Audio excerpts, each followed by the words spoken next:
Estamos aquí en Sintonía Política por Radio Exclusiva 103.7, el teléfono de la radio es 425-5232, el WhatsApp de Sintonía Política 385-154-973-355 y como prometimos estamos en comunicación con Mónica Macha, ella es diputada nacional del Frente de Todos y además es presidenta de la Comisión de Mujeres y Diversidad de la Cámara de Diputados. Buenas tardes, Mónica, ¿cómo estás? ¿Qué tal? Buenas tardes, ¿cómo están? Siempre es un gusto charlar con vos, no es la primera vez que conversás con nosotros aquí en Sintonía Política. Para empezar, Mónica, esta semana se cumplieron 5 años de las marchas del Ni Una Menos. Sin embargo, digamos, a pesar de estas masivas movilizaciones y de todo lo que se ha venido trabajando en términos de la lucha contra la violencia hacia la mujer, lamentablemente seguimos viendo casos de femicidio. Recién conversábamos con una concejala de la banda donde ha habido recientemente 2 casos de femicidio. Y bueno, quería que hagas una primera reflexión acerca de lo que significa la marcha del Ni Una Menos, esta lucha feminista, y bueno, y la situación de la mujer también en estos momentos, en una situación de pandemia y de aislamiento. Una primera reflexión.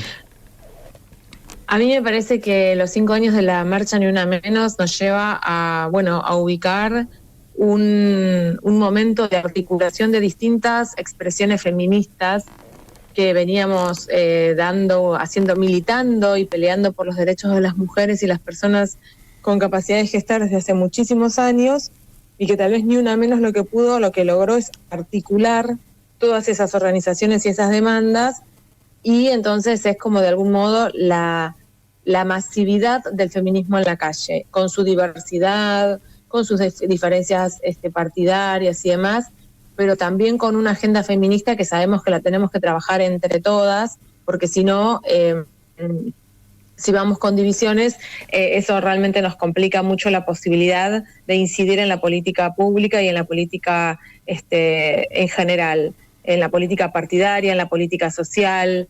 Entonces, me parece que para mí, Ni Una Menos para mí significa todo eso, y también un momento de visibilización de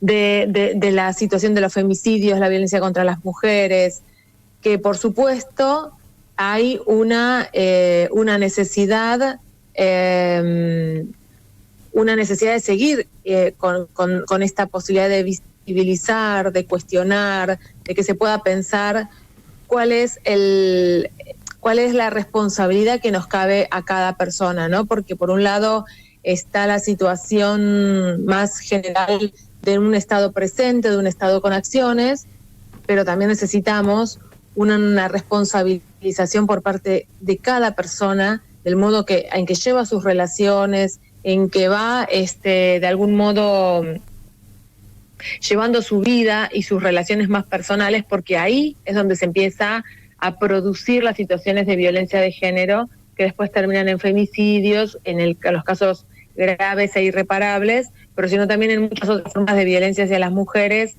cotidianas, naturalizadas, en lo público, en lo privado. Entonces creo que ahí, no sé, pensando en esta pregunta que vos hacés, ¿por qué continúan los femicidios? Yo creo que algo de esto realmente está todavía muy presente en las vidas cotidianas. Así es, y uno también ve, esta semana también hubo un dictamen vergonzoso de un fiscal de Chubut, donde desde un propio poder del Estado se termina naturalizando e inclusive avalando una situación de violación. Recordemos, no sé si nuestra audiencia conoce el caso, es un caso de violación en manada en la provincia de Chubut, y el fiscal pidió, digamos, no pidió la prisión de este grupo de personas, de violentos, diciendo que había sido desahogo sexual o algo así. Tal cual, que había sido una situación de desahogo sexual, tremendo. Y lo peor es que esa expresión figura en el Código Penal, porque yo lo leía tal cual. A Carles, y él decía, bueno, pero esto está en el Código Penal, o sea, todavía hay mucho trabajo por hacer, ¿no? Totalmente, y eso que vos traés es justamente lo más clarificante, o sea, ¿por qué todavía nos lleva tanto tiempo? ¿Por qué nos cuesta tanto? Y tiene que ver con la situación de una justicia totalmente patriarcal que, por ejemplo, aún en estas circunstancias, en estas condiciones, mantiene expresiones de esa índole y además que un fiscal lo use, porque que ya esté en el Código Penal es grave, pero más grave todavía es que un fiscal sienta que eso realmente pueda ser una situación, se puede expresar así, como que esa situación pueda existir y como que eso de algún modo justificaría la acción, la violación en manada. Tal cual, sí, un hecho tremendo realmente, muy duro. Uh-huh. Mónica, sí. quería hacer otra pregunta porque se cumplió este aniversario del Ni Una Menos y en el marco de la pandemia no ha habido posibilidades de hacer ninguna marcha. No sé si ha habido algunas marchas pequeñas, pero no con la masividad, que ha tenido los años anteriores. ¿Qué caminos alternativos han encontrado las organizaciones feministas, las mujeres, para expresar? Porque es complicado, mira, ¿no? Estamos en una situación donde no se puede manifestar, no se puede, para cuidarnos, y al mismo tiempo hace falta. Cual. Fue mucho más en la cuestión por redes, y desde ese lugar, por redes sociales, y desde ese lugar pudimos generar alguna visibilización, alguna posibilidad de mostrar y de poder expresar esta línea o este concepto de que o sea, que las redes feministas nos sostienen, ¿no? O sea, tenemos el Estado fundamental, un actor fundamental para poder hablar de estos temas, pero también saber que no alcanza solamente con el Estado, que necesitamos de las organizaciones feministas para interpelar, para acompañar a las mujeres cuando están en situación de violencia. O sea, son como instancias necesarias que se articulan y que se complementan, Estado y organizaciones. Muy bien, y hablando del Estado, el gobierno de Alberto Fernández, creo que tomando lo que es el movimiento feminista, la fuerza que tiene el movimiento feminista en la Argentina, decidió generar un ministerio, el Ministerio de la Igualdad, de la Diversidad de la Mujer, poner en ese rango, digamos, la importancia de la lucha feminista. Vos sos diputada nacional, pero ¿se está llevando adelante algún trabajo articulado con el Ministerio? ¿Conocés algo de cómo está trabajando el Ministerio en los territorios? Para contar a nuestra audiencia. Sí, la realidad es que tenemos mucha articulación con el Ministerio. De hecho, los proyectos de ley que trabajamos siempre son proyectos que además estén en vinculación con políticas que pueda llevar adelante. Digo, esta posición también de ser un bloque oficialista, ¿no? Donde no es solamente la cuestión de hacer proyectos por hacerlos, sino que sean proyectos que al trabajarlos con el Ministerio tengan viabilidad política. Hay un funcionamiento entonces muy articulado, y después desde el Ministerio, bueno, políticas que ya han surgido, muchas vinculadas a la pandemia, como la asistencia a personas travestis y trans, que es un colectivo muy vulnerabilizado, entonces que necesita también de esa asistencia directa, ya sea tanto con cuestiones muy básicas como la alimentación, o también plantear la incorporación a potenciar trabajo, digo, eso como instancias, todo lo que fue el reforzamiento de las políticas vinculadas a las mujeres que sufren violencia de género, desde reforzar la línea 144, otros modos de comunicación con el Ministerio, la articulación del Ministerio con las provincias y con los municipios. Ya son muchas las provincias que van empezando a tener sus ministerios de las mujeres, y también muchos municipios que tienen sus propios espacios. Entonces, todo eso permite ir construyendo una red desde el Estado sistematizada, que a la hora de poder intervenir en una situación, bueno, esa intervención tenga este grado de articulación, de llegada. A mí me parece que en este punto los gobiernos locales siempre son muy importantes porque son los que tienen un nivel de cercanía con la población y con las problemáticas como ningún otro estamento del Estado. Entonces, si el municipio tiene recursos, si se llegan recursos de parte de nación y de provincia, más los que pueda aportar el municipio, la intervención es mucho más eficaz. porque hay un conocimiento, hay una cercanía, una proximidad que es más difícil tal vez desde otros lugares. Y todo eso se está tratando de hacer y se va logrando.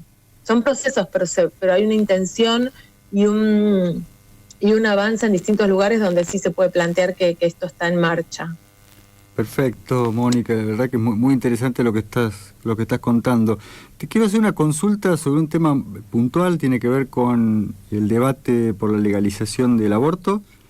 Sabemos que el presidente prometió que iba a enviar la ley, creo que está redactado, si no me equivoco, el proyecto de ley. Luego vino esta pandemia, se frenó todo, él insiste en que en breve lo va a mandar, pero mi pregunta puntual es la siguiente. ¿Cómo lo ves? Quiero saber cómo lo ves vos. Si en este contexto de aislamiento, en este contexto de pandemia donde no se puede movilizar, si conviene políticamente dar ese debate hoy en el Diputados, cuando las mujeres no van a poder expresarse en la calle, como ocurrió así en el 2018, que creo que fue una manifestación impresionante que, a mi entender, algunos votos pudo haber volcado, digamos. No sé cómo, si lo estás viendo, es una duda que tengo desde hace un tiempo, particularmente por el contexto en el que estamos atravesando. Claro. Es una pregunta que también nos interpela a nosotras. Por un lado está la necesidad de contar con ese proyecto, todavía no llegó al Congreso, de contar con ese proyecto para acelerar o para poder poner en discusión el tema. Nosotras sabemos que contar con esa ley significa salvar a mujeres, salvar la vida de muchas mujeres. Eso es así, es indiscutible, aunque después la implementación, según las provincias, lleva otros tiempos y más, pero hay lugares donde con esa herramienta, implementándola, realmente es muy útil. Entonces, es prioritario tratarla. Lo que también tenemos que saber es que nosotros no tenemos, ni en el Senado, ni en diputados, mayorías con certidumbre, digamos, ¿no? Garantizadas, que eso hay que construirlo y que por supuesto, por lo menos en la experiencia del 2018, la movilización fue un factor fundamental, fue lo que generó la diferencia, esa diferencia que nos costaba construir dentro de la Cámara de Diputados. Ya no hablo del Senado, hablo de diputados, donde logramos la media sanción. La movilización de la gente fue un elemento prioritario y hoy no lo podríamos hacer. Entonces también es un tema para tener en cuenta. ¿Cuál es el mejor momento político, pensándolo estratégicamente, para presentar este proyecto? Porque presentarlo con el apuro de decir, bueno, lo que presentamos ya y perder, no sería un buen escenario para nada. Entonces son esas cosas también las que estamos evaluando, sabiendo además que es un proyecto que genera un debate no solamente en el Congreso, sino un debate social. Entonces eso también significa poder sostener ese debate en un contexto donde, bueno, la pandemia, la situación económica puede hacer que necesitamos que la gente también pueda escuchar este debate y lo pueda valorizar. Y para eso también hay que pensar si este es el momento para hacerlo. Tal cual. Mónica, te quería preguntar además, vos sos diputada por la provincia de Buenos Aires. Esta semana el presidente, junto a Axel Kicillof, gobernador de la provincia, y Horacio Rodríguez Larreta, jefe de gobierno, decidieron la extensión de la cuarentena, particularmente para la zona metropolitana, digamos, de Ciudad de Buenos Aires y el conurbano bonaerense. Pero sí, vos que sos de la provincia, me gustaría que me cuentes cómo estás viendo las políticas, las acciones que está llevando adelante Axel Kicillof en la provincia, en términos del cuidado. Bueno, me parece que yo creo que está haciendo, que está en un contexto súper complejo, lo vivimos, lo padecemos, y él además que tiene que tomar decisiones desde su lugar de gobernador. Yo creo que la mirada que él tiene de poder pensar en la provincia de Buenos Aires como sectores, me parece que es atinada, porque es una provincia muy heterogénea. Entonces, así como tenemos el conurbano con una densidad de población importante, con una situación de desigualdad muy marcada, también hay sectores del interior de la provincia que no tienen la misma tasa de el AMBA, que han tenido circulación del COVID. Entonces ahí me parece que es importante poder tener acciones diferenciadas porque son situaciones distintas. Entonces creo que él está en esa línea, lo escuché hablando en esa perspectiva y que va haciéndolo así y que tiene obviamente una preocupación muy fuerte como tenemos todos por el tema económico y por el tema sanitario que tal y como se fue planteando, si nosotros logramos postergar el pico de contagios, que significan muchos miles de contagiados menos, cientos de muertos menos, no es menor, digamos, es un momento muy difícil y muy complejo. Entonces creo que esa situación del postergar, el haber logrado postergar el pico y achatar la curva es gracias a la cuarentena.